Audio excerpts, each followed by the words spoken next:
wax igu kalifay marka oo aan ninka aan u naageenin aan ka baqin oo aan video u igaynin oo waxban igu sameeyeen wax igu kalifay inaan dhaho aniga habeenada kamid ah anigu garow jooga wax soo wacay deeq darajo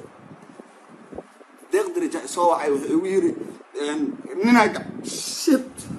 fanaanka Sharma Boy ayaa muuqaal uu soo duubay oo socday 16 daqiiqo ku ooyay 3 jeer kadib markii uu ka hadlay wixii dhex maray isaga iyo wariye Daahir Calasow. Sharma Boy ayaa sheegay in uu Daahir Calasow dagaal xun la galay oo dadkii YouTube-ka u haayay uu u soo diray nin caan ka ah Kenya marar badanna magaalada Nairobi dhexdeeda dad badan ku dilay si ay ciwaanka iyo baasweerka ugu wareejiyaan. Alfanaan Sharma Boy oo ilamada ka socota ayaa yiri waxa ila soo hadlay Deeq Darajo oo ah wiilka YouTube-ka ii haayay isagoo bistoolad madaxa looga haayo ayuu isoo wacay waxaana la igu dhahay kala dooro nafta saaxiibka Deeq Darajo ama YouTube-kaaga waxaana ku dhahay saaxiib badbaadi naftaada ee si baasweerka. Sharma Boy ayaa sidoo kale sheegay in fanaaniinta ku nool Muqdisho ay gumaysi ugu jiraan qaarkoodna uu Daahir Calasow ka haayo muuqaalo ilaa iyo haddana lagu rakaateeyo.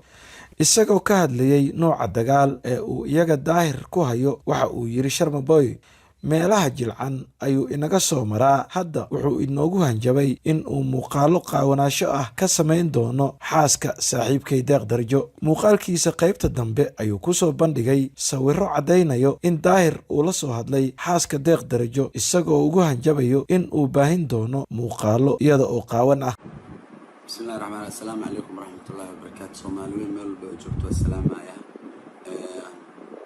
وحواي هرت مرول بوحاس دعاء برنامج سيدان هذا وحواي هذا برنامج تعلم تجاوا وحواي فن يهز وأنت وحصو هذا لكن وحياة بدنا وحجروا ده هذا معنا كوك قصباي إن سوى هذا الشيء أو كوك كلفاء وحواي وحي يدك جيدان ومخضوه أركان أو أي محل لا فسرنا أو يقولني لكن واحد هوس أو أنا كشخص أنا اللي يرني هستو عيد لصق طبعاً أما كفنانين حقيقة مركي لقاعد إنه فنانين الصوماليين ولي بقوة ضلك والسجن أو ضلك جوجو وحوا أنتوا ضبطنكم ميسي معناه قادر يكون جيران هنقدر نقارن فيديو يلا جاهيو هو ما عرفتي إن قلوبتك جرنا ومحل يتلفن ويقوم يستو هو ضد لوسو أديك سدو ما عرفتي ضد ما عرفتي Soomaaliya dadka joogan waxa waa xaqiiqda markii laga hadlo $20 qofka dad soo dhiibtay ku soo adeegsatay qofkaas aadaalid dad ay ka soo roowda jiro oo ku soo aadayo waxa way muhiimada aan rabay inaan ka hadlo waxay tahay horta barnaamijkeena oo socday oo bilow ilaa dhamaad oo waxa way YouTube ku saabsanaa YouTube-kii gacan inuu galo YouTube-kii inuu isoo noqdo inaan raali gelin soo bixiyo inaan hadana wax ka soo jafo waxa soo dhan xaqiiq dhab oo guud ahaan hadana naga maayo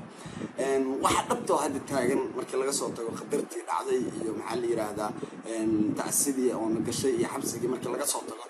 waxa way horta nina qalad nagu soo maagay anaga oo qaladka markuu nagu soo maagay maxaa la yiraahdaa anoo iska joogo Djibouti aqoonna aan u lahayn waxbana aysan naga dhaxeelin waxaan arkay nin iga soo hadlayo aniga maxaa la yiraahdaa oo bilaa macna dara been u jeedo oo cad ka hadlayo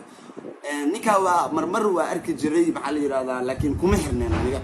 nin oo social media ku jiro oo yahay qabyaalada iyo siyaasadda ka hadlay waxyaabo noocaas inuu yahay arki jiray marka arrimo iga waaweynayeen wax isku leeyahay jiro kulay dawlad iyo wax isfahansan yihiin iyo waxyaabo dad isqabteen inuu ka hadli jiray waxaas uma leeyahay jiray laakiin kama dambeys waxa ogaadeen in iska mid dadka ah oo iska hadlo oo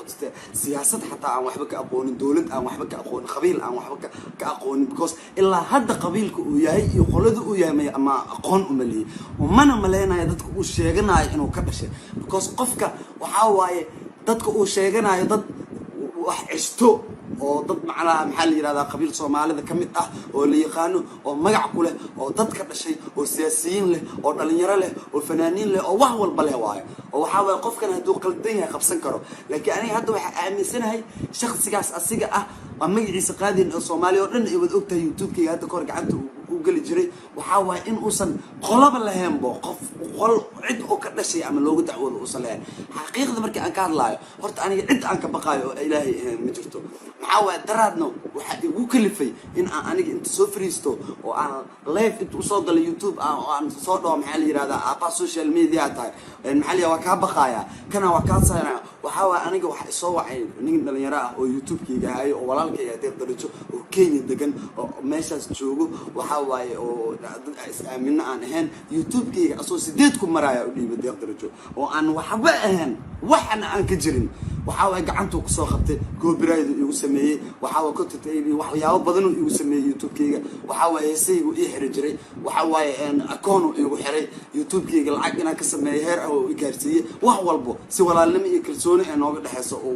isla marnay waxaa waaye waa qof aaminay ana nafteeda aan ku aaminay waxaa wixii uu ii soo diri jiray wax walba ii sameyn jiray okay de ninkaas aniga saaxiibkayga maanta hadii uu gacan uu galo ama gacan bini aadan ama qof uu gacanta ku dhigo waa ku khasbanahay in youtube muhiim ma ahan naftiisa ay muhiim ah Soomaali Maxamed ha ogaato ama ka dhaadhacdo aniga ku adkaysi waan ku adkaysan karay ninkaas markaan lahaa 48 saac wada kaaga saaray markuu ilaaha aan lahaa wax aan xaniyahaaga fuul waxa iga qaadi kartid malahan anoo Muqdisho dhac joogo oo aan cidna ka baqaynin oo aan isdheyn qabiil aan aaminsaneen oo kan yahay idaarood iyo fikir ka dhac iyo qabiil iyo inta ku jirta iyo waxaas igu jirin xaniyahayga nimadeeda anoo kalsooni kale aan deeyay cidna aan deeyay ama cidaas ka dhicinaysa igu jirin ama qofna u soo marin rabina nimadeeda iyo xaniyahayga aan ku hadlay inuu soo waxba iga qaadi karna ogaa because fanaaniinta Muqdisho boqolkiiba 99 gacanta ugu jiraan nooca gacanta ugu jirna aniga ma ahaan ma fahamtay uuna igu soo qaldamay Djibouti ka soo bilaabo iga soo daba dhigtay waan ka aamusay shibanka ere waxyaabo badan oo ka hadlay Djibouti jooga gaaja ku dishay kan uu ka hadlay waxyaabahaas oo kasla waa ka aamusay ilaahay Muqdisho imaaday waxa waaye wuxuu ilaahay farmaajo iyo maxaa uga soo hadashay arintii hadana shibanka ere wuxuu yiri showka ma qayb gali kartid macna salka ii saaray wax igu kalifay marka anoo oo aan ninka aan u naageenin aan ka baqin oo aan video u igaynin oo waxbana igu sameeyeen wax igu kalifay inaan dhaho aniga habeenada kamid ah anoo garow jooga wax soo wacay deeq darajo soo wacay wuxuu igu yiri ninaga shit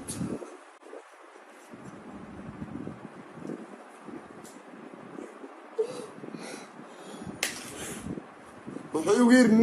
nina bas hoolay waa ilaa waxa soo wacday gabadh maskiin ah waxay u tiri gacan ugu jirnaa ninkaas gacan ugu jirnaa adiga dartaada noo haystaa bas aniga awoodeedu waxay noqotay ninkii inaan waco aan dhaqorniyo aniga adiga naga dhaxaysaa dagaalkan waxaan maxaa ku haysataa dhalinyaradaas oo waxa way wuxuu u adeegsaday nin laga baqo oo rasiid nuur Allah markii aan ka daba tagay aan dhahay war ka baqin waxba idinku ma sameey karo waxa la itaha Ahmed Rashid aan dhahay waxa la itusay video ninkaas oo dad dilaayo oo dhalinyar Soomaaliyeed dilaayo laamiga dhexdiisa ku dilaayo videogaas markii aan arkay ninka saaxiibkayga waa u baqaanay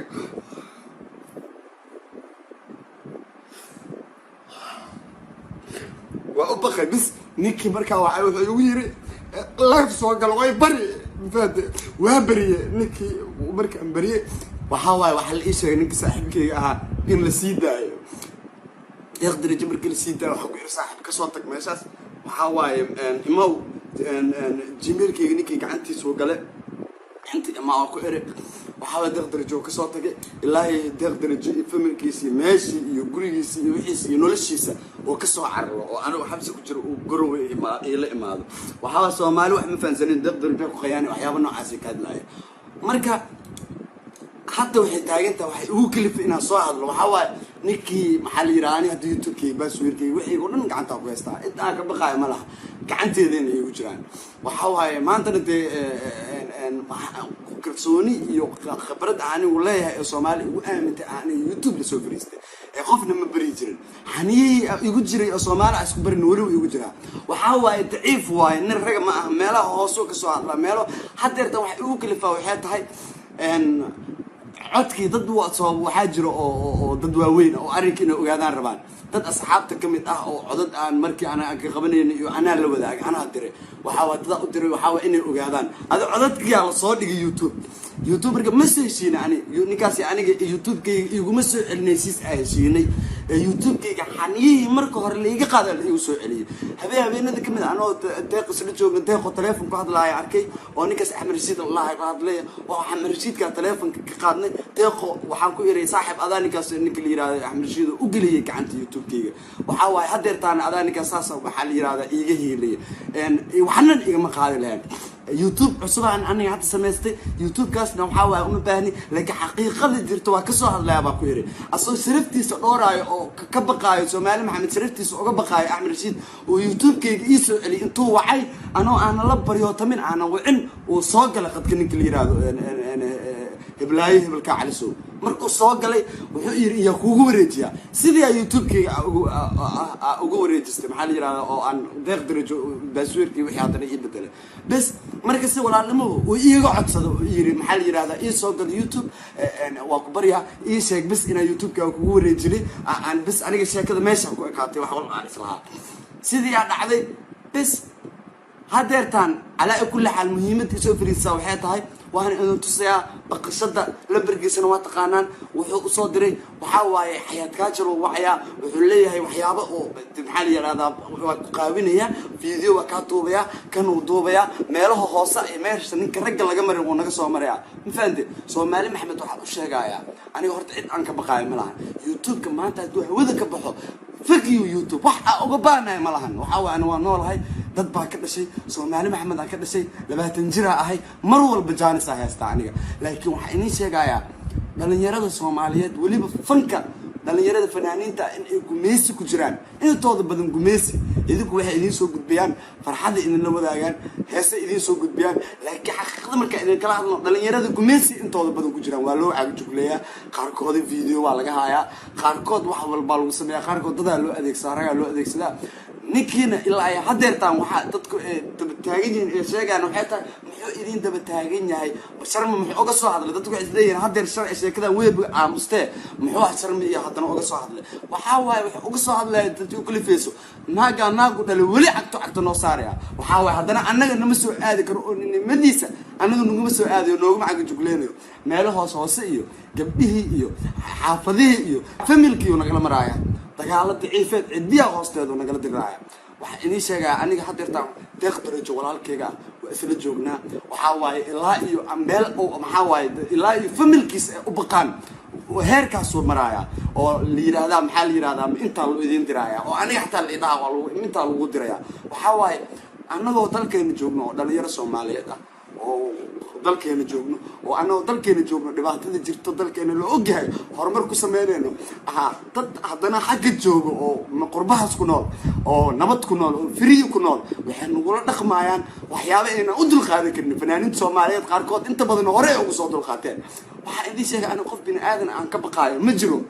ciilka iyo ilintan wax ay keenayo waxay tahay aniga hadii aan adkaysto oo nimadeeda aan ku adkaysto oo wuxuu yahay aad waxa waa meel aan ka damqanayo rag ama dhalinyaro ama gabdho iyo dumar iyo xaqooda naga soo maraaya iyo meel aanan maxaa la yiraahdaa dad aan hadhoon eed aniga tusano koraysa oo dartiina wax walba noo gaaraan leey Soomaali Maxamed aniga waxaan rabaa in ay ogaato dib زائد فنانين Soomaaliyeed aniga u hadlay afka fanaaniintu ku hadlay waliba kuwa dalka ku sugan dhibaato زائد naga heesato xagaan iyo maxaa la yiraahdaa dadkan ku sugan dhankaas maxaa la yiraahdaa qurbaha hadalka aan ku dheeraanaynin Soomaali Maxamed waxa waaye waa ka raali gelinayaa xanaaqda iyo kuleelka iyo hadalka aan ku hadlay waxa waaye arinka ina ogaataan arinkaas meesha uu marayo ninkaana uusan naga dabaharin agta oo noo saaray hadana waxa ka sii ciisoonaya waxay tahay afka uu ku hadlay xaniisa maaha ninnimadiisa maaha raganimadiisa maaha mar walba aan ninkaas ina ka hortaga aadamco waxa ay soo hor istaagayo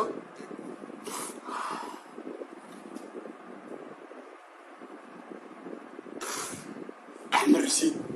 waxa soo hor istaagay Ahmed Rashid ninka nooyilay ninka dhalinyarada Soomaaliyeed waxa ay uga baqaysa ma aqaan dhalinyarada Soomaaliyeed oo dhan ay ka wada kaadanayso ninkaas oo naga soo maray ninkaas markuu awoodi waayo deeq darajo cilmi kuma dhamo wallahi oo billahi oo tala xabad cilmi ah oo intaas dhigin isku dhameen awood waxa uu yeelan in YouTube-kiisa ahwada ka saarno oo naga soo weeraray oo awood u yeesay deeq darajo oo ka daba tagay waxba uu naga qaadi waa asiga ilmaha xogka uu wato asiga waxa basabeeyo xaniya ma qol meeshaas ku jira dada waxay ugu yeelayaan afaar qabiilka marka qofku ugu yeelayso waa qabiilkaaga marka lagu qaldamo qofka qabiil loogu yeelaya laakiin inaan qabiil lahayn qabiil wax oogeen raganimo aan lahayn Soomaalinimo aan ku jirin oo waxba aan tareenin afkaas uu faaq ka hayo oo isku diraahla qabiil ugu yeelaysaan waxa waaye waxaa loo danqadaa qofka qabiil wax ka yaqaano qabiiluusa waxba ka aqoonin nin raguusa waxba ka aqoonin heeruusa waxba ka aqoonin waxaa waaye dhalinyarada soomaaliyeed waxba ka aqoonin ninkaasaa noo jabiyey oo la yiraahdo axmed rashiid gacanta noo geliyay waxaa haddana uma jabin oo macnaha waxaa la oynaa aan la cishoonaa maha youtube-keygii in macnaha gacanta uu ku heesto ama weli la xukumo youtube-keyga anaa gacanta ku heesto xitaa deeqdarijo hadda gacanta kuma hayo akoontigeygana anaa gacanta ku heesto youtube-keyga anaa gacanta ku heesto wax walba anaa gacanta ku heesto laakiin weli agajugleen iyo dadkii deeqdarijo ilaa hadda waxaa waaye wuu kasoo tagay noloshiisii wixiisii wixii u socda horumarkiisii meeshuu jooga uu kasoo tagay waxaa waaye xayaad kaajal ayaduna sidoo kaleeta gabadha way kasoo tagtay waxaa xamarya ku sugan tahay waa oga soo daba tago waxaa waaye dabadu hadal u qabtay